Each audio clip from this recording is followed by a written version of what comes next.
ಮೇಘಾಲಯದಲ್ಲಿ ರಾಜ ರಘುವಂಶಿ ಹತ್ಯೆಯ ಪ್ರಕರಣಕ್ಕೆ ಸಂಬಂಧಪಟ್ಟಂತೆ ರಘುವಂಶಿ ಕೊಂದಿರುವುದೇ ಹಂತಕಿ ಸೋನಂ. ಸೋನಂ ಜೊತೆಗಿನ ಎಲ್ಲ ಸಂಬಂಧವನ್ನ ಕಳೆದುಕೊಂಡಿದೆ ಕುಟುಂಬ ಅನ್ನೋದು ಗೊತ್ತಾಗ್ತಾ ಇದೆ.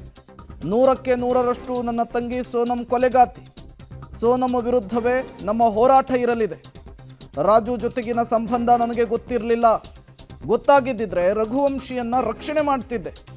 ಆರೋಪಿ ಸೋನಂ ಸಹೋದರ ಈ ಹೇಳಿಕೆಯನ್ನು ಕೊಟ್ಟಿರುವಂಥದ್ದು. ಸೋನಂ ಸಹೋದರನ ಮುಂದೆ ಕಣ್ಣೀರಿಟ್ಟ ರಘುವಂಶಿ ತಾಯಿ. ನನ್ನ ಮಗನನ್ನು ಕೊಂದು ಬಿಟ್ರು, ನನಗೆ ನನ್ನ ಮಗ ಬೇಕು ಅಂಥೇಳಿ ಕಣ್ಣೀರಿಟ್ಟಿದ್ದಾರೆ.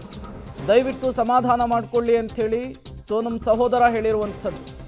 ನಮ್ಮನ್ನು ಕ್ಷಮಿಸಿಬಿಡಿ ಅಂತ ಕೇಳ್ಕೊಂಡಿದ್ದಾರೆ ಸೋನಂ ಸಹೋದರ.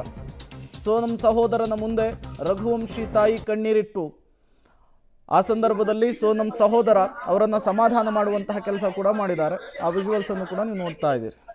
ಈ ಮದುವೆ ವಿಚಾರದಲ್ಲಿ ತಂದೆ ತಾಯಿಗಳು ತುಂಬ ಸರಿ ಎಡವು ಬಿಡ್ತಾರೆ. ಈಗ ಸೋನಮ್ಮು ಮೊದಲೇನೇ ವಿಚಾರ ಗೊತ್ತು ಹೇಳಿದ ಮೇಲೂ ಕೂಡ ರಘುವಂಶಿಯ ಜೊತೆಗೆ ಮದುವೆ ಮಾಡುವಂಥ ಅವಶ್ಯಕತೆ ಏನಿತ್ತು? ಬಲವಂತಕ್ಕೆ ಮದುವೆ ಮಾಡಿದರು. ಈಗ ನೋಡಿ, ಮದುವೆಯಾಗಿ 2 ವಾರಕ್ಕೇನೆ ರಘುವಂಶಿಯನ್ನು ಸೋನಂ ಹತ್ಯೆ ಮಾಡಿರುವಂಥದ್ದು.